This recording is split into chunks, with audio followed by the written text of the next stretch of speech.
کہ تو ادھر آ گیا, تو انج کیا سی, تو غلط دسیا سی. اچھا اگر کسی نے کوئی رشتہ بتایا آپس میں ہی, ایون ماں باپ نے شادی کی اور وہ ناکام ہو گیا, تو بچے کہتے تسی لبیا سی, تانوں ہی پسند آیا سی, تانوں ہی شوق چڑھیا سی, ٹائپ کی بات ہے. حالانکہ ہر کام میں ناکامی اور کامیابی اللہ کے ہاتھ میں. کاروبار کی بات ہوتی ہے تو کوئی ایک, ظاہر ہے کسی ایک کو تو مشورہ دینا پڑتا ہے, وہ پھر اگر خراب ہو جاتا ہے پھر ہم بلیم شروع کر دیتے ہیں کہ تم نے کیا, تو ذمہ دار ہے, تیری وجہ سے ہوا. یہ بلیم گیم کیوں ہوتی ہے؟ ایمان کی کمزوری. کیونکہ آپ جانتے ہیں حدیث جبریل کے بارے میں کہ نبی صلی اللہ علیہ وسلم نے کہا ایمان ہے اچھی اور بری تقدیر پر بھی ایمان لانا. کوئی بھی نہیں مانتا, کوئی بھی نہیں مانتا. تو پنجابی کا محاورہ ہے, بیڑی پار کنے لے آئی اللہ نے, بیڑی ڈوبی کنے خواجہ خضر نے. کہ جو انسان ہیلپ آؤٹ کر رہا ہوتا ہے نا, جب وہ نہیں کام کرتی وہ چیز تو پھر بلیم اس کو کیا جاتا ہے تمہاری وجہ سے. وہ نہیں, اللہ سبحانہ و تعالیٰ نے کہا ہے نبی صلی اللہ علیہ وسلم, یہ جب اچھائی آتے کہتے ہیں اللہ کی طرف سے آئی, جب برائی آتے تکلیف آتی ہے تو کہتے ہیں, جب اچھائی آتی کہتے ہیں اللہ کی طرف سے آئی, جب تکلیف آتی کہتے ہیں محمد کی وجہ سے آئی صلی اللہ علیہ وسلم. تو آپ ان سے کہہ دیں اچھی بات ہو یا بری سب اللہ کی طرف سے. تو آزمائشیں بھی اللہ کی طرف سے. رشتے خراب کر کے کوڑ کر, اچھا ہوتا کیا ہے پھر جب ہم کسی کو بلیم کرتے ہیں تو کیا ہوتا ہے؟ کچھ بھی نہیں, رشتہ خراب ہوتا ہے, پھوڑتے رہتے. تو یاد رکھیں نبی اکرم صلی اللہ علیہ وسلم نے فرمایا لو شیطانی لفظ, کاش, کاش میرے ساتھ ہوتا. اور یہ تو کفار کی بات ہے نا, سورہ آل عمران میں آپ نے پڑھا کاش میں یہ نہ کرتا. اللہ پاک سورہ آل عمران میں کہتے ہیں کہ کافروں کی طرح بات مت کرو کہ وہ کہتے ہیں کاش ہمارا بھائی اس جنگ میں شریک نہ ہوتا یا اس سفر پر نہ جاتا تو مرتا نہ یا قتل نہ ہوتا. ان سے پوچھو تم اتنے ہی قادر ہو تو اپنی موت روک کر دکھا دو. تو اللہ نے بھی کیا سٹیٹمنٹ جاری کی, ایسی باتیں کرنا کافروں کا کام ہے. اور نبی صلی اللہ علیہ وسلم نے فرمایا لو اور انا, کاش اور اگر شیطانی لفظ ہیں. کیوں ہے جی؟ اگر یوں نہ ہوتا تو یوں ہو جاتا, یا یوں نہ ہوتا تو یوں نہ ہوتا, ہم کرتے ہیں نا. اور کاش میں نے کام نہ کیا ہوتا, کاش میں تمہاری بات نہ سنی ہوتی, کاش میں نے نہیں, کاش واش کچھ نہیں, جو لکھا تھا ہو گیا, آگے چلے. اصل میں اسلام ہمیں پچھتاووں سے نکالتا ہے, جو ہونا تھا ہو گیا, آگے چلو, آگے چلو. باقی وقت اور باقی معاملات, ایک معاملہ پیش آ گیا اب اس کے ماتم میں باقی سب ضائع کر دینا نہیں, جو ہو گیا سو ہو گیا, اب آگے بڑھو, جو بچے ہیں سنگ سمیٹ لو, آگے بڑھو. تو لہٰذا یاد رکھیں آزمائشیں اللہ کی طرف سے آتی ہیں. بظاہر اس کا سبب انسان ہوتے ہیں کیونکہ دنیا ہے نا, تو کامیابیوں کا سبب بھی تو انسان ہی ہوتے ہیں, مگر اس کا کریڈٹ ہم کسی کو نہیں دیتے, وہ کریڈٹ ہم خود ہی لیتے ہیں. تو لہٰذا بات یہ ہے کہ جو بھی آزمائش آتی ہے اللہ کی طرف سے آتی ہے. اور کیوں آتی ہے آزمائش؟ تم دیے باد مخالف سے نہ گھبرا اے عقاب, یہ تو چلتی ہے تجھے اونچا اڑانے کے لیے, گھبرائیں مت, بس چیک رکھیں. علی رضی اللہ تعالیٰ عنہ کہتے ہیں, ان سے پوچھا گیا کہ کب پتا چلے گا کہ آزمائش اور کب پتا چلے گا سزا ہے. علی رضی اللہ تعالیٰ عنہ نے فرمایا اگر تم مصیبت میں اللہ کے قریب ہو جاؤ تو وہ آزمائش ہے, اور اگر مصیبت میں بھی تم اللہ سے دور رہو اور وہ تمہیں اور دور کر دے اللہ سے تو وہ سزا. تو لہٰذا جب مصیبت آئے تو جھک جائیں, اللہ کے قریب ہو جائیں, انشاءاللہ چیزیں بہتر ہو جائیں گی. باقی ہونا وہی ہے جو اس نے لکھ دیا ہے, اس عظیم الشان پلان میں جس کا نام تقدیر ہے, لکھا جا چکا ہے, آپ اسے چینج نہیں کر سکتے. وہ صحیح کہتی ہیں آپ, ہر مسئلہ حل ہو سکتا ہے اگر ہم یہ مان لیں کہ جو لکھا ہے وہی ہونا ہے. وَمَن يُؤْمِن بِاللَّهِ, جو ایمان لاتا ہے اللہ پر, يَهْدِ قَلْبَهُ, وہ رہنمائی کرتا ہے اس کے دل کی. سبحان اللہ. دیکھیں جی آپ کے دل میں بات آتی ہے, اسی کا نام ہے القا کرنا, دل پر بات اتارنا. اسی کو کشف کہتے ہیں, اسی کو الہام کہتے ہیں. یہ کوئی ویسی باتیں نہیں ہوتی جیسے آپ بابوں کی کتابوں میں پڑھتے ہیں. آپ نماز پڑھتے ہیں, اللہ سے دعا کرتے ہیں, آپ کے دل میں اسی وقت ایک بات آ جاتی ہے, یعنی کہ یوں کر لو, خیال آنے لگتا ہے کسی بھی بارے میں, یوں کر لو یوں کر لو خیال, پھر آپ وہ کر گزرتے ہیں اور وہ آپ کا مسئلہ حل ہو جاتا ہے. یہی الہام ہے, دل میں بات ڈال دینا. اللہ دل کے اوپر نازل کر دیتے, ایسے لگتا ہے کہ ہمارے دل میں خیال آیا ہے. خیال ویال کوئی نہیں ہوتا, یہ مشورے ہوتے ہیں, سجیشنز ہوتے ہیں جو اللہ ہم تک پہنچا دیتے ہیں. الحمدللہ. یعنی اللہ کیا کہہ رہے ہیں کہ مصیبتیں تو جو نصیب میں لکھی ہیں وہ آنی ہیں. دنیا کے سب سے نیک انسان کون تھے؟ نبی کریم صلی اللہ علیہ وسلم. آپ صلی اللہ علیہ وسلم نبی تھے, رسول تھے, اللہ کے محبوب تھے. جبرائیل ہر وقت آتے جاتے تھے, ہر وقت کی ملاقات تھی. پھر بھی زہر کھایا نا. کیوں کھایا؟ لکھا جا چکا تھا, اسکرپٹڈ تھا, تقدیر اسکرپٹڈ تھا, اللہ کے پلان میں شامل تھا. تو جو اللہ نے لکھ دیا ہے وہ ہو کر رہنا, آؤٹ آف نو وے ہوگا, آپ کچھ نہیں کر سکتے. اور اگر اللہ نے نہیں لکھا تو نہیں ہوگا. جیسے تبوک میں آپ کے قتل کا ارادہ تھا, سازش تھی, اللہ نے پہلے بتا دیا, آپ رستہ بدل کر نکلا, نہیں مار سکے آپ صلی اللہ علیہ وسلم. بالکل. کتنے ہی مقامات ہیں نا, طائف میں زخمی ہوئے, احد میں, مگر کچھ بھی نہیں ہوا نا, جو اللہ نے کرنا ہے. تو نبی کریم صلی اللہ علیہ وسلم ہمارا رول ماڈل ہے.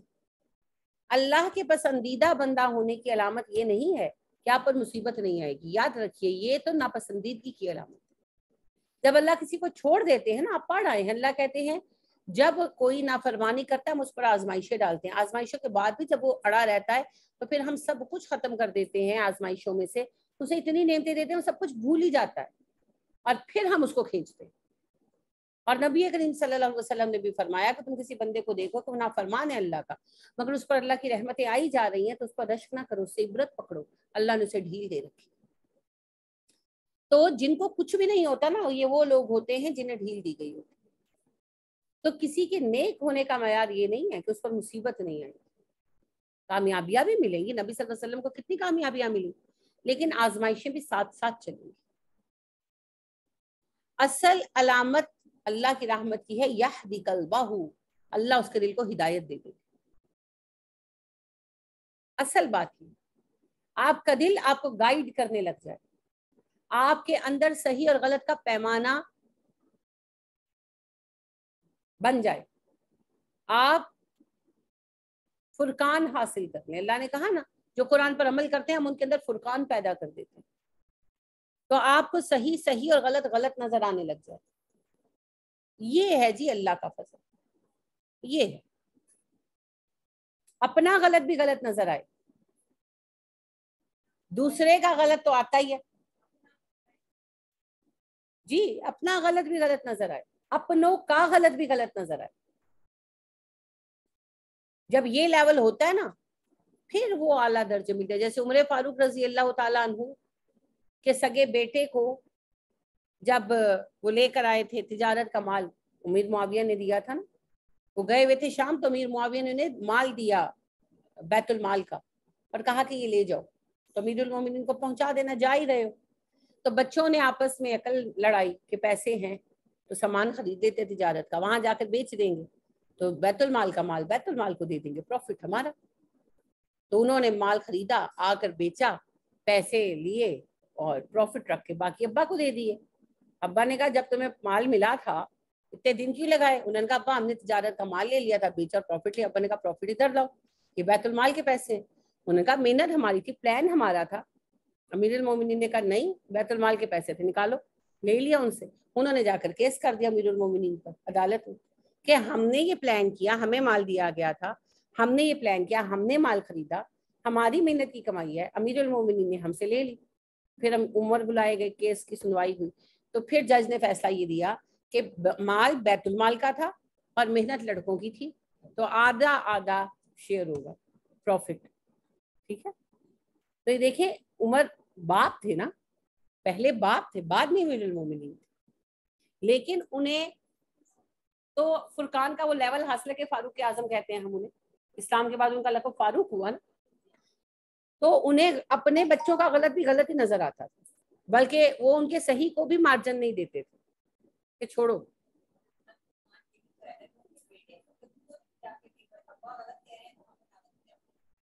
جی بالکل انہیں کی تربیت تھی, بالکل. ابا نہیں نا, امیر المومنین غلط کہہ رہے تھے. ابا غلط کہہ رہے ہوتے تو لڑائی گھر میں ہوتی. مسئلہ امیر المومنین کے ساتھ تھا. عمر کا فیصلہ بحیثیت امیر المومنین تھا, تو انہوں نے پیسے تو امیر المومنین کو دے دیے, مگر پھر امیر المومنین کے اگینسٹ کیس عدالت میں جا کر کیا. تو یہ فرقان کے لیولز ہیں جی. صحیح صحیح نظر آنے لگتا ہے اور باطل باطل نظر آنے لگتا ہے. تو یہ کیفیت بڑی غنیمت, اور خاص طور پر آج کے دور میں, جبکہ فیشن یہ ہے کہ ہماری طرف سب صحیح ہے اور دوسرے کے سارے کام غلط ہے. فیشن ہی یہ چلا ہوا ہے نا. جو لیڈرز ہیں سیاسی وہ بھی یہی کر رہے ہیں, عالم ہے تو ان کا بھی یہی ہے, ہمارے فرقے کا سب صحیح ہے, دوسرے کے فرقے کا سب غلط ہے. اور جو ایکٹرز ہیں تو وہ تو ویسے ہی نہ کسی شمار قطار میں, غلط صحیح کی وہاں کوئی تقسیم ہی نہیں ہے. تو لہٰذا جو بھی با اثر لوگ ہیں, جو معاشرے کو انفلوئنس کرنے والے ہیں, ان سب کا یہ ہے کہ ہم صحیح اور باقی غلط. اس صورتحال کے اندر آپ کے دل کو اللہ صحیح اور غلط میں تفریق کرنے کی توفیق دے دے, یہ سب سے بڑا پیمانہ ہے. کیونکہ نبی کریم صلی اللہ علیہ وسلم سے معاذ رضی اللہ تعالیٰ عنہ نے کوشچن کیا کہ اللہ کے نبی صلی اللہ علیہ وسلم اگر کسی معاملے میں سمجھنا مجھے آ رہی ہو کہ صحیح ہے یا غلط, تو میں کیسے فیصلہ کروں؟ آپ نے کہا اپنے دل کو پیمانہ بناؤ. تمہارا دل حق اور باطل کا پیمانہ ہے. اگر تمہارا دل تمہیں ملامت کرے اس کام سے اور تم اسے لوگوں میں بیان کرنے سے ہچکچاؤ, تو اگرچہ ساری دنیا کہے کہ وہ کام صحیح ہے, تم اس کام کو مت کرو. اور اگر کوئی کام کرنے پر تمہارا دل مطمئن ہے اور تم لوگوں میں اسے بیان کرنے سے ہچکچاتے نہیں ہو, تو ساری دنیا کہے غلط ہے مگر تم وہ کام کر دیتے ہو. تو اس پر امام بخاری بڑی عمدہ بات لکھتے ہیں کہ اس سے مراد قلب سلیم ہے, کیونکہ دل تو خواہشات کا مرکز ہے نا. جسے حق اور باطل کی تمیز ہے اسی کا دل اس کا پیمانہ ہے. تو ایک مومن کا دل حق اور باطل کا پیمانہ ہوتا ہے. تو جسے یہ صفت مل گئی وہ دراصل اللہ کے فضل کے سائے میں, جسے یہ صفت نہیں ملی وہ اس میں نہیں. واللہ بکل شیء علیم, اللہ ہر چیز کو جانتا ہے. یعنی اللہ کہنے ہدایت اور ہدایت کے پیمانے میں ہی بیان کروں گا, میں سب جانتا ہوں. وَأَطِیعُوا اللَّهَ وَأَطِیعُوا الرَّسُولَ, اطاعت کرو اللہ کی, اطاعت کرو رسول کی. فَإِن تَوَلَّیْتُمْ, پھر اگر تم منہ موڑ لو گے, فَإِنَّمَا, تو بے شک عَلیٰ رَسُولِنَا, ہمارے رسول کے ذمہ ہے, البلاغ المبین, کھلا پیغام دینا. اگر تم نے منہ موڑ لیا تو ہمارے رسول کا صرف ایک ذمہ ہے, وہ ہے پیغام کھول کر دے دینا. کیا مطلب ہے؟ عمل کرانا نبی صلی اللہ علیہ وسلم کا ذمہ نہیں ہے. مسلم سوسائٹی جب قائم ہو جائے گی پھر مسلمان حاکم کا ذمہ ہوگا عمل کرانا, مبلغ کا ذمہ عمل کرانا نہیں ہے. ہمارا ذمہ صرف پیغام دینا ہے. ہاں ایک مسلم سوسائٹی پیدا ہو جائے اور قائم ہو جائے اور وہ ایک مسلم مبلغ کو اپنا حاکم بھی مقرر کر لے, پھر حاکم کا ذمہ ہے عمل کرانا. ٹھیک ہے. اللہ لا الہ الا ہو, اللہ کے سوا کوئی الہ نہیں ہے. وعلی اللہ فلیتوکل المؤمنون, اور مومنوں کو اللہ پر ہی بھروسہ کرنا چاہیے. کام کرو, کوشش کرو, لیکن بھروسہ اللہ پہ کرو. نبی کریم صلی اللہ علیہ وسلم سے ایک عرابی نے, ایک دیہاتی نے پوچھا, اللہ کے نبی صلی اللہ علیہ وسلم میں اپنا اونٹ کھلا چھوڑ دوں, بھروسہ اللہ پر کروں, یہ توکل ہے؟ آپ نے کہا نہیں, پہلے اپنا اونٹ مضبوط باندھو پھر اللہ پر بھروسہ کرو, یہ توکل. تو دنیاوی اعتبار سے کوشش کریں, پھر بھروسہ اللہ پر کرو. دونوں چیزیں ہی غلط ہیں. کوشش نہ کرنا, آئیڈل بیٹھ جانا, اللہ ہی کرے گا, اللہ ہی کرانا اللہ ہے, تو یہ غلط فہمی ہے جی. اللہ کسی کے لیے اس طرح سے کام نہیں کرتا. حضرت مریم بھی تھی نا, تو اللہ نے کہا کہ یہ ہاتھ مارو گی تو کھجوریں گر جائیں گی, منہ میں پانی ان کے بھی نہیں ڈالا. تو یہ اللہ کا طریقہ نہیں ہے. جتنا ہمارا بس ہے اتنا کام ہمیں کرنا ہوگا.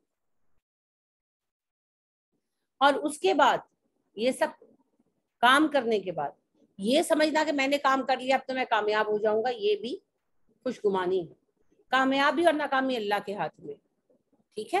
بدر میں مسلمان جو کر سکتے تھے کیا, اللہ پہ بھروسہ کیا, فتح ہوئی ہے نا. اور احد میں مسلمان بڑے خوش تھے کہ آج تو ہم جیت کر ہی آئیں گے, تو پھر شکست ہو گئی. اور غزوہ حنین میں بھی آغاز میں شکست ہوئی, بعد میں پھر دوبارہ جمے. مگر اس دن میں مسلمان جب نکلے 12,000 کی تعداد تھی, خوشی کے ہمارے صحابہ نے کہا آج ہم پر کون غالب آئے گا, آج تو ہمیں قوت بن گئے. پہلے حلے میں پیر اکھڑ گئے, پھر اللہ نے دوبارہ قائم کی. تو تمام طاقت تمام قوت بیکار ہے جب تک اللہ کا فضل شامل حال نہ. تو بھروسہ اللہ پر ہونا چاہیے. وہ اقبال کا شعر ہے, کافر ہو تو شمشیر پہ کرتا ہے بھروسہ, مومن ہو تو بے تیغ بھی لڑتا ہے سپاہی. بھروسہ کیا ہے؟ توکل. توکل اللہ پر, توکل اللہ. باقی دنیاوی انتظامات سب آپ کریں گے. آپ کے رب نے حکم دیا آپ کو اپنے جنگی ہتھیار تیار رکھو, اپنے گھوڑے تیار رکھو, اپنے اور میرے دشمنوں پر روک قائم رکھنے کی. تو دنیاوی اعتبار سے کام کریں گے آپ.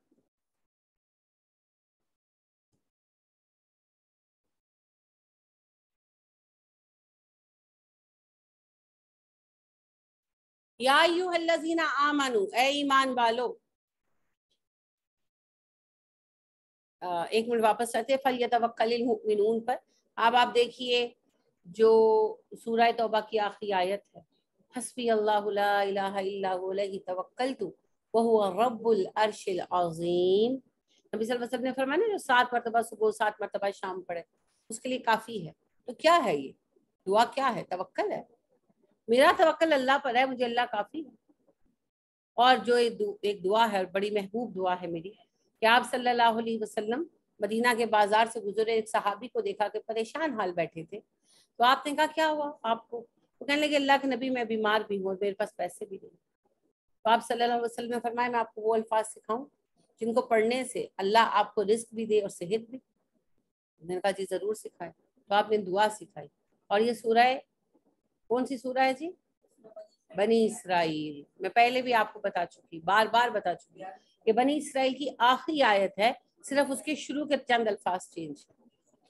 توکلت علی الحی الذی لا یموت, یہ الفاظ چینج ہے, آگے سے پوری آخری آیت ہے.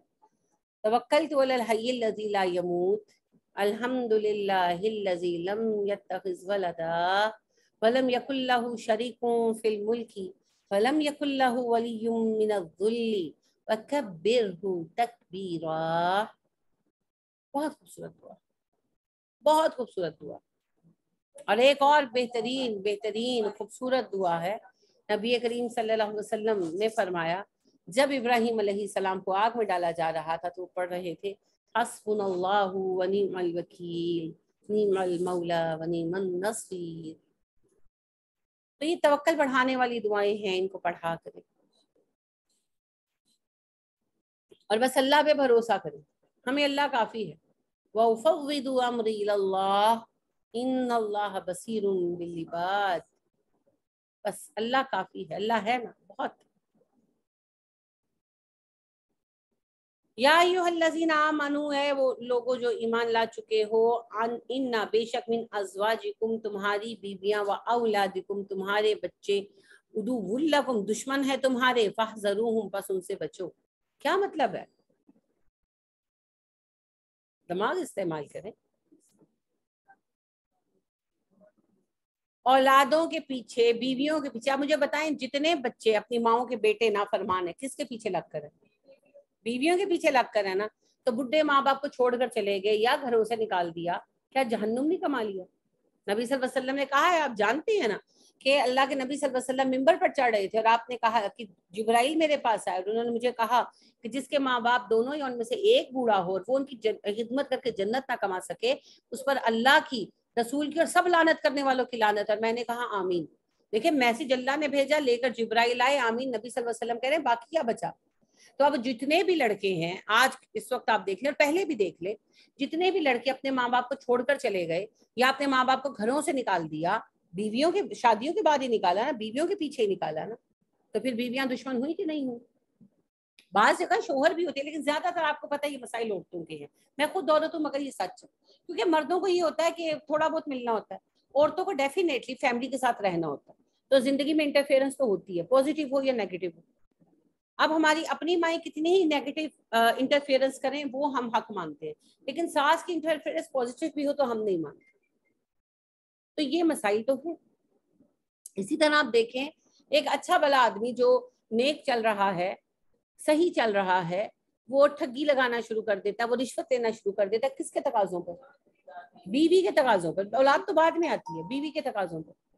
مجھے یہ چاہیے, اور یعنی کہ میں خود, میرا اپنا آبزرویشن ہے, میں کہوں گی میرا اپنا تجربہ ہے. فراڈ یہ بن جاتے ہیں بیویوں کے پیچھے کہ بیویاں وہ تنگ کرتی ہیں کہ ہمیں چاہیے ہی چاہیے. ڈیفینیٹلی سب لوگ برابر نہیں ہیں, 5 انگلیاں برابر نہیں ہیں, لیکن میں ایک جنرل بات کر رہی ہوں جسے اللہ یہاں پوائنٹ آؤٹ کر رہے ہیں. میں صرف اس مسئلے کو ڈسکس کر رہی ہوں. ساری عورتیں برابر نہیں ہیں, وہ بھی عورتیں ہیں جو اپنے شوہروں کو سیدھا رکھتی ہیں, جو اپنے شوہروں کو دین پر قائم کرتی ہیں. لہٰذا ام سلیم رضی اللہ تعالیٰ عنہا, جنہوں نے ابو طلحہ سے کہا میرا مہر یہ ہے کہ آپ مسلمان ہو جائیں, وہ بھی تو عورت تھی اور وہ بہت اچھا مہر لے سکتی تھی. اور کہا ابو طلحہ نے ان سے, جب ابو طلحہ نے ان سے کہا کہ ام سلیم میں آپ سے شادی کرنا چاہتا ہوں, تو ام سلیم نے کہا میرا مہر کیا دیں گے؟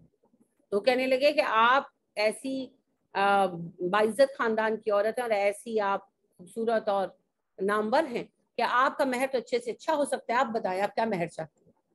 تو انہوں نے کہا میرا مہر یہ ہے کہ آپ مسلمان ہو جائیں, کیونکہ میں مسلمان ہو چکی ہوں. یہ بھی خواتین آج کے دور میں بھی کتنی ہی نیک عورتیں, میں بہت ساری نیک اور اچھی عورتوں کو جانتی ہوں. لیکن آن دا ادر ہینڈ یہ بھی ایک حقیقت ہے کہ بگاڑ کی طرف ڈالنے والی بھی عورتوں ہی کی اکثریت ہوتی ہے. عورتیں چاہیں تو اپنے گھروں کو بدل سکتی ہیں دین کے لیے, اور عورتیں چاہیں تو اپنے گھروں کو خراب کرتی ہیں. اس کے بعد پھر بچوں کی محبت میں پھر بندہ سارا کچھ کرتا ہے نا, کہ رشوتیں لیتے ہیں, جی بیٹی کی شادی ہے, بیٹے کا داخلہ کرانا ہے, فلانا کرانا ہے. اب مسئلہ کیا ہے, کل کو بیٹے دنیا میں بھی اگر کیس ہو جائے گا نا تو کہیں گے ہم سے پوچھ کر کیا تھا, ہم تو چھوٹے تھے, ابا نے جو کیا اپنی مرضی سے کیا. قیامت کے دن بھی وہ یہی کہیں گے اللہ جی ہم سے پوچھ کر تھوڑی کیا تھا, انہوں نے کیا, ان کو پوچھے.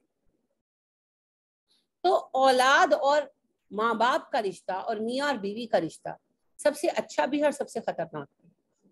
کسی بھی رشتے میں اوور ڈو نہیں کرنا چاہیے. دیکھیں باقی رشتوں میں ہم نارملی نہیں کرتے, اگر بہن آ کے مدد مانگتی ہے تو دے دیتے, نہیں ہوتا تو نہ کر دیتے. لیکن جب بچہ آ کر مانگتا ہے تو ہم نہ نہیں کرتے, نہیں کرنا چاہتے, اور اگر ہم نہ کریں تو ہم اسے اپنا فیلئر سمجھتے ہیں. اسی طرح سے اگر کوئی بھائی مدد مانگے, کوئی کزن مدد مانگے, ہوتا ہے دے دیتے, نہیں ہوتا نہ کر دیتے. مگر بیوی فرمائش کرے اور ہم نہ دے سکیں, پھر بیوی بھی تانے دیتی ہے, اور اسے بھی مرد اپنی انا کا مسئلہ بنا لیتے ہیں. اور میں نے کہا نا یہ چیزیں میں بہت کلوزلی آبزرو کرتی ہوں. یوتھ سے میرے بڑی اچھی تعلقات ہے, فیملی کے بچوں سے, تو میں ان کی وہ اپنی جب باتیں ڈسکس کرتے ہیں تو میں بہت کلوزلی اس چیز کو آبزرو کرتی ہوں کہ وہ غیرت دلاتی ہیں بیویاں ان کو, کہ ہمارے ابا تو ہمیں سب کچھ دیتے تھے. اب وہ یہ نہیں بیچ میں دیکھتی کہ ابا نے 50 سال لگا کے 40 سال لگا کے خود کو اسٹیبلش کیا, میاں کا تو ابھی سفر شروع ہوا ہے. وہ کہتی ہیں ہمارے ابا تو ہمیں یہ بھی دیتے تھے, وہ بھی تم ہمیں یہ بھی نہیں دلا سکتے. اب وہ لڑکوں کے لیے غیرت کا معاملہ بن جاتا ہے, انا کا مسئلہ بن جاتا ہے. وہ پھر قرضے لیتے ہیں, وہ پھر فراڈ کرتے ہیں, وہ پھر رشوت لیتے ہیں, وہ کچھ بھی کرتے ہیں, مگر وہ اپنی بیویوں کو ان کا منہ بند کرنا چاہتے ہیں. اور بچوں کے معاملے میں تو خیر محبت اوور ڈرائیو ہو جاتی ہے ہماری. تو یہ بڑی تکلیف دہ چیزیں ہیں, لیکن یہ سچ ہے. اور اس کا ایک معنی اور بھی ہے, وہ معنی یہ ہے کہ اگر کسی کے بیوی بچے, شوہر بھی ہو سکتا ہے, وائس ورسا. قرآن کا ایک طریقہ ہے کہ قرآن مردوں کو مخاطب کر کے بات کرتا ہے, ٹھیک ہے, جیسے آپ بھی جلسے میں خطاب کرتے تو حضرات کو مخاطب کر کے بات کرتے ہیں. مقصد تو ساروں کے لیے ہوتا ہے. بیوی بچے یا شوہر اور بچے اگر دین سے دور ہیں تو آپ کے دشمن ہیں نا. ایک انسان دین پر چلنا چاہتا ہے, کوئی مسلمان ہوا غیر مسلم سے, یا کوئی مسلمان تھا مگر بے عمل تھا, اس نے عمل کا ارادہ کیا, سب سے پہلے آڑے کون آئے گا؟ بیوی بچے یا شوہر اور بچے. تو لہٰذا خاص طور پر وہ لوگ جو مسلمان ہوئے ہیں ان کو دیکھ لیں, ان کا یہ قصہ ہے. اور جن لوگوں نے مسلمان ہوتے ہوئے اپنی اصلاح سیریسلی کی ہے ان کو بھی آپ دیکھ لیں. سب سے پہلے آڑے آئے ماں باپ, بیوی بچے. تو اس معنی میں بھی یہ ہمارے لیے دشمن ہو سکتے ہیں, کیونکہ جس سچویشن میں آئے تو اس سچویشن کو بھی مد نظر رکھے نا. شوہر مسلمان تو بیوی کافر, بیوی مسلمان تو شوہر کافر. ابا مسلمان تو بیٹے کافر، بیٹے مسلمان تو ابا کافر. آج کل کے دور میں اس معنی میں تو کفر نہیں ہے، لیکن جو ویلیوز کو چینج کر رہے ہیں. اب دیکھیں کہ ایک باپ جو ہے وہ دین پر ہے، پوری طرح دین پر چل رہا ہے.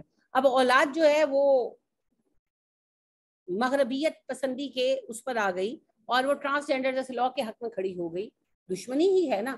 اب ابا کے سامنے دو چوائسیز ہیں، یا تو ایسی اولاد کو ڈس آن کرے اور یا پھر دین کو ڈس آن کرے. تو یہ تکلیف دہ امر ہے. اس کی مثال میں دوں گی لوط علیہ السلام کی بیوی سے آپ کو. حضرت لوط علیہ السلام کی جو بیوی تھی کیا تھی؟ دشمنی تھی نا. حضرت نوح علیہ السلام کی بیوی، حالانکہ انہوں نے اپنے شوہروں کو تکلیف نہیں دی. اچھا حضرت نوح علیہ السلام کا بیٹا کنعان کیا تھا؟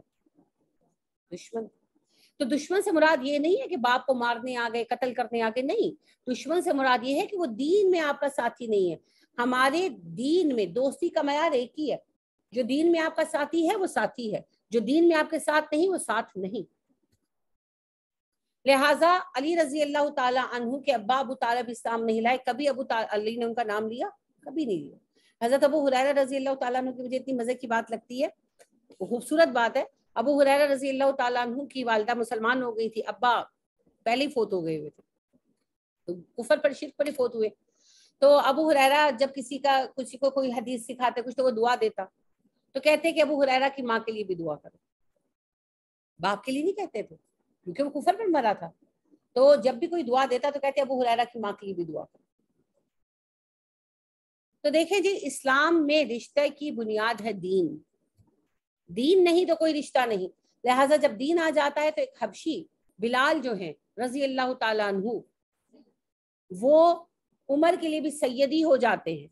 اور جب دین بیچ میں سے نکل جاتا ہے تو بڑے بڑے جو مکہ کے سردار ہیں وہ کچھ نہیں رہتے، کچھ نہیں. بالکل ابو جہل ہو جاتے، ابو لہب ہو جاتے. نبی صلی اللہ علیہ وسلم کے سگے چچا ہوتے ہوئے ابو لہب جہنمی ہو جاتے. تو عمر فاروق رضی اللہ تعالیٰ عنہ امیر المومنین کے حج کرنے گئے. وہاں پر یہ لوگ یعنی کہ حج سے فارغ ہوئے، خیمے میں بیٹھے ہوئے تھے، مینا میں بیٹھے ہوئے تھے. تو آئے سہیل بن عامر اور ابو سفیان رضی اللہ تعالیٰ عنہما، دونوں صحابی تھے. اب آئے ساتھ ایک دو سردار اور بھی تھے، تو عمر کے پاس بیٹھ گئے. اب اس کے بعد سینئر صحابہ آنا شروع ہوئے، انصار مہاجر. اب وہ جو آتا تو عمر کہتے ذرا ان کی جگہ بناؤ، ذرا ان کے لیے جگہ بناؤ. ہوا یہ کہ کھسکتے کھسکتے خیمے کے دروازے تک پہنچ گئے، انٹرنس تک پہنچ گئے. برا لگا ان لوگوں کو، اٹھ کر باہر آ گئے. تو ابو سفیان نے کہا دیکھا عمر نے ہمارے ساتھ کیا کیا.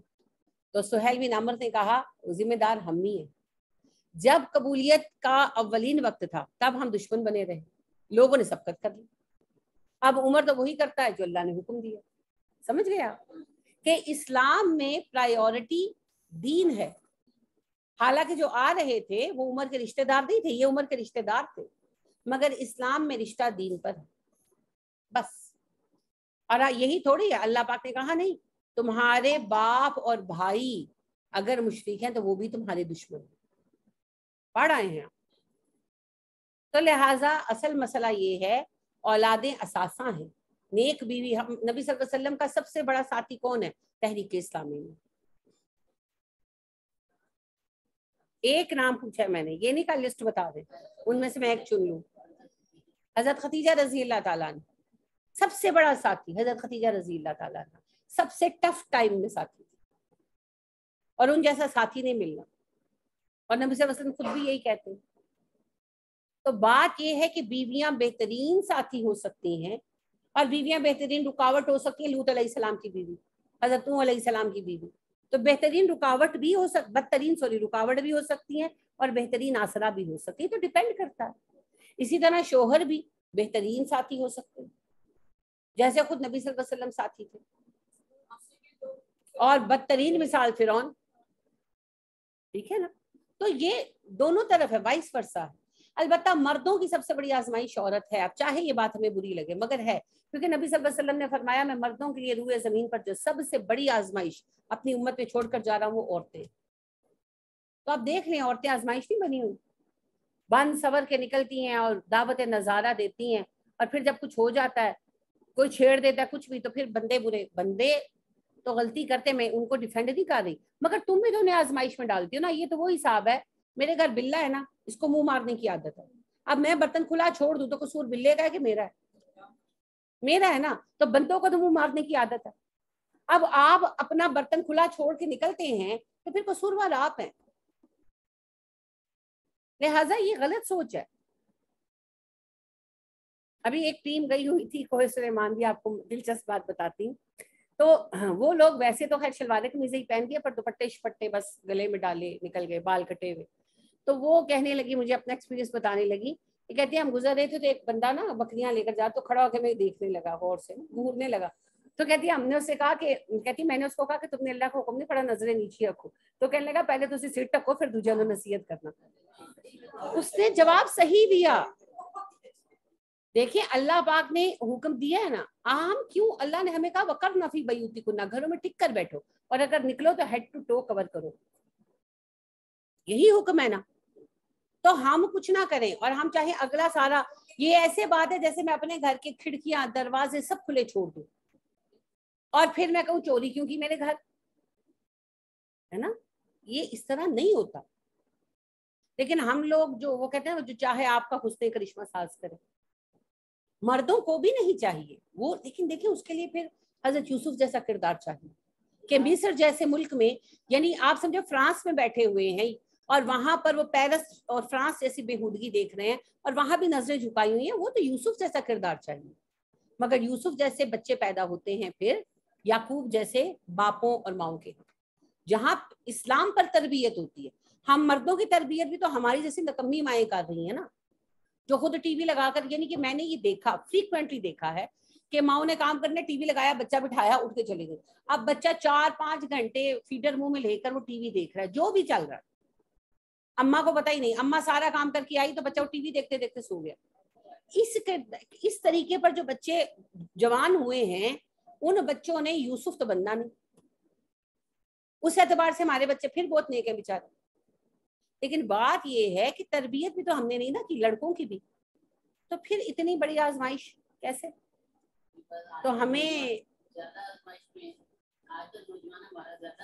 بہت آزمائش میں ہے جی. پچھلے دنوں ایک بچے نے بات کی مجھ سے, مجھے بیچ میں ڈالا اور مجھے اس کی بات بڑی پیاری لگی. ینگ بچہ ہے, 22-23 سال کا. تو اس کے پہلے تو اس نے اپنی والدہ سے کہا کہ میرا نکاح کرا دو. ظاہر بھی پڑھ رہا تھا, تو والدہ نے سال ایک پہلے نکاح کرا دیا. فیملی میں کچھ رشتہ سوچا ہوا تھا, نکاح کرا دیا.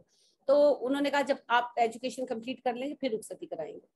تو وہ پھر کہنے لگا کچھ 1 ماہ پہلے سے کہ میری رخصتی کرا دے, رخصتی کرا دے. تو والدہ نہیں مان رہی تھی, والدین ذرا نہیں مان رہے تھے. تو میرے بچوں کے ساتھ میرے بڑے اچھے تعلقات ہیں, ینگسٹرس کے ساتھ. تو اس نے مجھے کہا کہ میری طرف آئیں, مجھے آپ سے کچھ کام ہے. تو میں گئی ہوئی تھی, میں ان کی طرف چلی گئی, میں نے کہا ہاں بتاؤ. تو وہ اپنی والدہ کو, والدہ ظاہر وہیں پہ تھی, تو کہنے لگا کہ امی نہیں مان رہی تو میری رخصتی, میں کہہ رہا ہوں کہ رخصتی کرا دینا میری بیگم کی. تو اس کی والدہ کہنے لگی ابھی دیکھو اس کی پڑھائی باقی ہے, یہ وہ ایسے. میں چپ کر گئی, مجھے فوری طور پر سمجھ نہیں آیا میں کیا کہوں. تو وہ مجھے کہنے لگا فلاں آنٹی مجھے ایک بات بتائیں, باہر حرام پر بھی میں صبر کروں, یہاں حلال پر بھی میں صبر کروں. اس کے جملے نے مجھے ہلا دیا سیریسلی. اس بچے نے مجھے صرف ایک جملہ کہا, فلاں آنٹی مجھے صرف ایک بات بتائیں, میں باہر حرام پر بھی صبر کروں, میں یہاں حلال پر بھی صبر کروں. میں نے پھر ان کی والدہ کو کہا, میں نے کہا میری بات سنو, رزق دینے والی اللہ کی ذات ہے, رخصتی کرا دو. اس کو آزمائش ہے تو وہ کہہ رہے ہیں نا. اب دیکھیں ہمارے یہاں 13-14 سال, میں زیادہ کہہ رہی ہوں, عام طور پر 9-10 سال کے بچے بالغ ہو جاتے ہیں, میکسیمم 12 سال کے. اس وقت سے وہ عورتوں کو دیکھنا شروع کرتے ہیں جو سجی ہوئی, سب کچھ باہر نکالا پھر رہی. پھر وہ جب جاتے ہیں کالجز میں فرسٹ ایئر سے, ایک فیشن پریڈ ہے ان کے سامنے, ایک جاتی ہے اور ایک آتی ہے, اور وہ دیکھتے ہیں, وہ صبر کرتے ہیں, اور ان کے ہاتھ میں وہ میڈیا بھی ہے. لاکھ وہ ہمارے بچے ان کے, یہ ایسی فیملیز ہیں کہ یہ باقاعدہ بےہودہ چیزیں نہیں دیکھتے.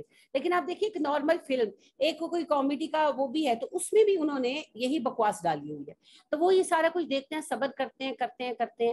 اور 12 سال میں اگر وہ بچہ بالغ ہوا تو 22 سال کے بعد 10 سال سے وہ اپنے آپ کو روکے, اس کی بات تو جائز ہے. تو میں نے پھر ان سے کہا, میں نے کہا کہ نہیں, اب آپ کا بچہ جو اس کی فیلنگ ہے صاف کہہ رہا ہے, تو آپ اس کو آزمائش پہ نہ ڈالیں. تو پھر انہوں نے ماشاءاللہ کر دی شادی, الحمدللہ. لیکن کہنے کا میرا آپ سے مطلب یہ ہے کہ آپ اس بات سے, ایک بچے کے بات سے اندازہ لگائیں ان کی آزمائش کتنی بڑی ہے, کہ ان کے لیے ایک نیا جذبہ ڈیولپ ہوا ہے, اور وہ کالج جاتے ہیں صبح 8 بجے لگتا ہے کالج, اور ختم ہوتا ہے 4 بجے, اور وہ ایک سے ایک رنگدار عورت دیکھتے ہیں. پھر اکیڈمی پر جاتے ہیں تو وہاں بھی کانسیپٹ ہی نہیں ہے, آگ لگ گئی. آہا, لیکن ہم یہ نہیں جانتے ہم ان پہ کتنا ظلم کرتے ہیں. ایک اور بچے نے مجھ سے ایک بات شیئر کی, اور وہ بہت بلنٹ ہے. تو وہ اکیڈمی پڑھنے جاتا, تو وہاں ان کی ٹیچر بڑی احتیاط ہو کر آتی, ینگ بھی تھی. تو وہ کہنے لگا کہ آپ ان کے وہ اس نے کہہ دیا ٹیچر کو کہ وہ بہت زیادہ تیار شیار ہو کر آتی ہوں. تو وہ کہنے لگا ان کو کہ ہمیں یہ بتائیں کہ ہم فزکس کے اوپر کانسنٹریٹ کریں کہ آپ پر کانسنٹریٹ کریں جو آپ اتنا ایکسپوئر اپنا کرتی ہیں. دیکھیے ایک بچے کا اٹھ کر یہ کہنا, اس کا مطلب یہ ہے نا کہ لڑکوں میں باتیں چل رہی تھی نا, نہیں, اور ویسے بھی وہ خود بھی فریش خاتون تھی, یعنی کہ گریجویٹ تھی, اور وہ ایسا تیار ہو کر آتی تھی کہ لڑکوں میں چمگوئیاں چل رہی تھی, باتیں چل رہی تھی, تو اسے تنگ آ کر کہا. تو ہم نے کتنی آزمائش بنا دی ہے بچوں کے لیے, اور پھر ہم یہ چاہتے ہیں کہ ایک بھوکے کے سامنے لذیذ کھانے سجے ہوئے ہوں اور وہ صبر کر کے بیٹھا رہے. یہ کہاں ہو سکتا ہے, یہ نہیں ہو سکتا. تو یہ جی کھل جاتا ہے, صحیح بات ہے, صحیح بات ہے, روزہ بھی سارے دن کے بعد کھل جاتا ہے. یہاں سالوں سے ایک چیز کی ہنگر ہے, ڈیفینیٹلی ہے, اور اس کے اوپر اس کے سامنے وہی چیز ہر رنگ میں پیش کر رہے ہیں, اور صرف اس سے تقاضا کر رہے ہیں کہ وہ نہ ہاتھ لگائے. یہ کیسے ہو سکتا؟ اللہ کا کوئی قانون حکمت سے خالی نہیں, کوئی قانون. تو یہ نیچرل باتیں ہیں اور ہمیں ان کو ایکسپٹ کرنا چاہیے. بہرحال کہنے کا آپ سے میرا مقصد یہی ہے کہ اللہ نے سب سے بڑی آزمائش مردوں کے لیے عورتوں کو, اور عورتوں کے لیے مردوں کو بنایا ہے. فرق صرف اتنا ہے کہ مرد چونکہ مارکیٹ میں عام زندگی میں ان کا پھیلاؤ زیادہ ہے, تو عورتیں ان کے لیے زیادہ آسانی سے آزمائش بنتی ہیں. جو عورتیں گھروں میں بیٹھی ہیں وہ مردوں کی آزمائش میں مبتلا نہیں ہوں گی اگر وہ اپنے آپ کو بچا کے رکھتی ہیں. تو اس لیے مردوں کا کام زیادہ مشکل. اللہ ہمارے بیٹوں کو آسانیاں دے, ہمارے شوہروں کو. اور میں آپ کو بتاؤں, میں دلی طور پر کہتی ہوں کہ جو لڑکے اس وقت میں نمازی ہیں, حلال کھاتے, حلال کماتے ہیں, اور بدکاری سے بچے ہوئے ہیں, وہ بہت نیک ہیں, وہ ولی ہیں ان حالات کے. تو لہٰذا یہ جو اللہ پاک نے کہا, یہ بالکل ایک جینون بات سمجھا دی. ایک پہلو تو یہی ہے کہ اولاد اور بیوی کی محبت غلط کام کراتی ہے. دوسری بات یہ ہے کہ اگر اولاد اور بیوی غلط ڈائریکشن میں چلیں, اور بیوی کی جگہ شوہر بھی ہو سکتا ہے, تو دشمن ہے. اور تیسری بات یہی ہے کہ عورت اور مرد ایک دوسرے کی آزمائش کا ذریعہ تو ہے. وَإِن تَعْفُوا, اگر تم معاف کر دو, وَتَصْفَحُوا, درگزر کرو, وَتَغْفِرُوا, بخش دو, فَإِنَّ اللَّهَ غَفُورٌ رَحِيمٌ, اللہ بخشنے والا اور مہربان. دیکھیں اللہ قانون کیا سکھا دے. جب اولادیں ستائیں, جیسے یعقوب علیہ السلام ستائے گئے نا اولادوں کے ہاتھ میں, پھر انہوں نے معاف کیا, درگزر کیا, اللہ سے استغفار اپنے بیٹوں کے لیے کرتے رہے, پھر اللہ نے سارے لوٹا دیے.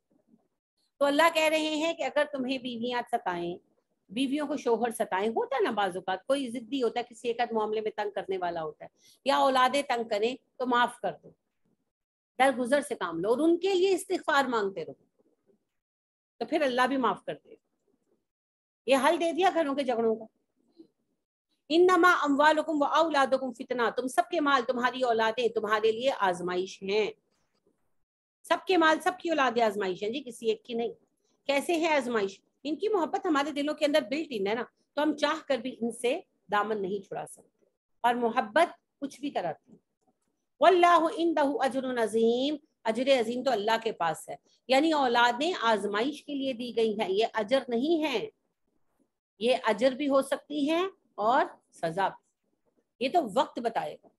ہمارے لیے صدقہ جاریہ بنتی ہیں, ثواب جاریہ کہ عذاب جاریہ, ہم نے کیا بنایا ہے انہیں, یہ تو وقت بتائے گا. لہٰذا اولادوں سے محبت کرنا لازم ہے. نبی صلی اللہ علیہ وسلم کرتے تھے نا, بہت پیار کرتے تھے, بہت پیار کرتے تھے بچوں سے, لیکن ان کی محبت میں اللہ کو نہیں بھول جاتے, چیزوں کو بیلنسڈ رکھتے.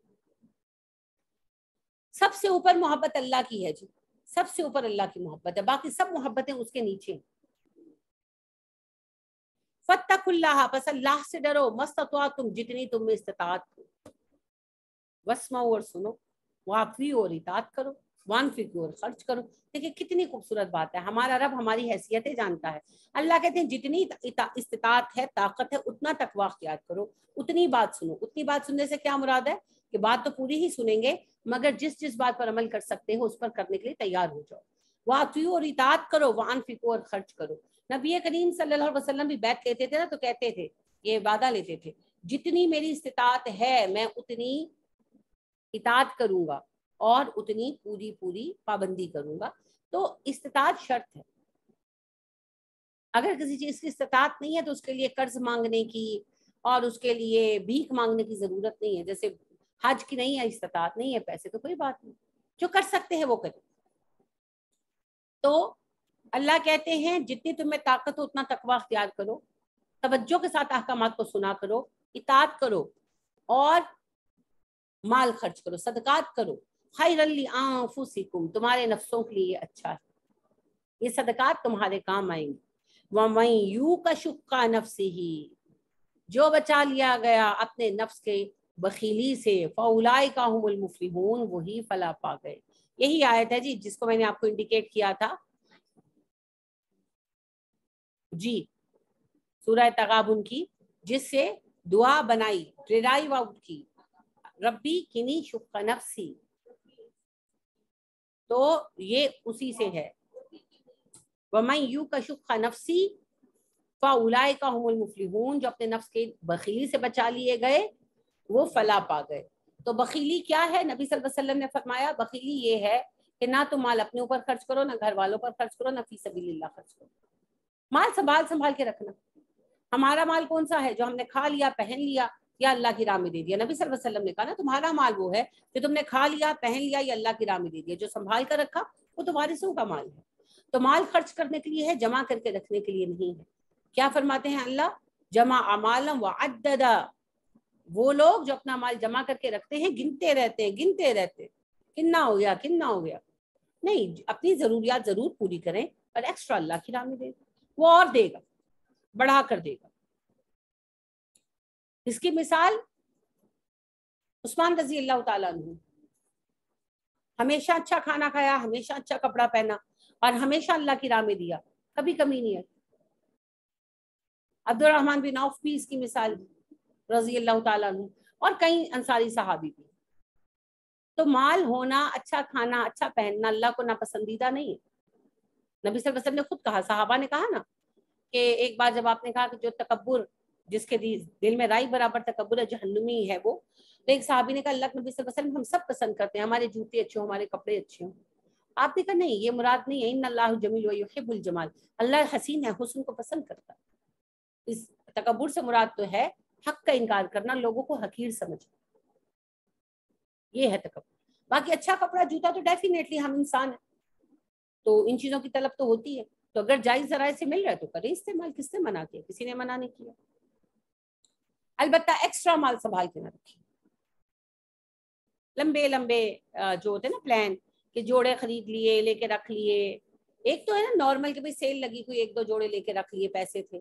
ایک ہوتا ہے کہ ایویں بس لے کے رکھے ہوئے ہیں، اگلی بار سلائیں گے، اگلی بار سلائیں گے، اگلی بار بنوائیں گے. اگلی بار کون جیتا ہے تیری زلف کے ساتھ ہونے تک، جو ہے بس وہ استعمال کرے. ان تقرضوا، اگر تم قرض دو گے اللہ کو، قرضا حسنا، قرض حسنا، یضاعف، وہ دگنا کر دے گا، لکم تمہارے لیے، ویغفر لکم، تمہیں بخش دے گا. اگر تم اللہ کو قرض حسنا دو گے وہ اسے تمہارے لیے دگنا کر دے گا اور تمہیں بخش بھی دے گا. کیا ہے قرض حسنا؟ اللہ کی راہ میں مال خرچ کر. بہت خوبصورت بات ہے ابو ذر رضی اللہ تعالیٰ عنہ کی کہ جو چیز مجھے اچھی لگتی ہے میں اللہ کی راہ میں صدقہ کر دیتا ہوں تاکہ جنت میں جو میرا گھر ہے وہ مجھے وہاں ملے. تو اللہ کی راہ میں چیزیں دے اور اللہ سے بدلے میں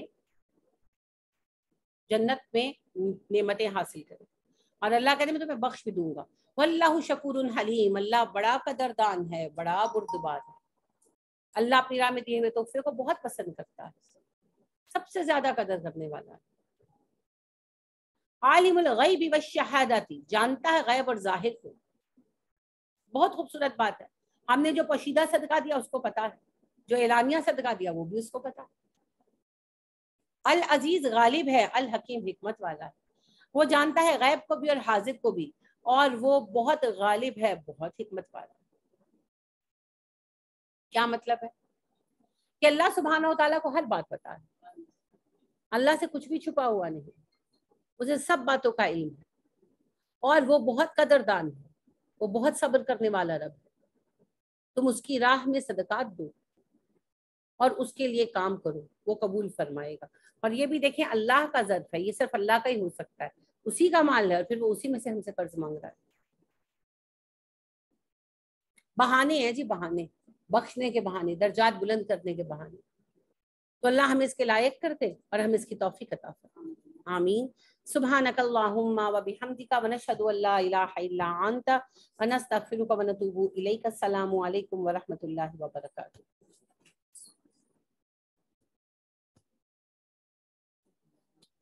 وہ لگانا، وہ لگا نہیں ہوا، یہ نہیں لگا ہوا۔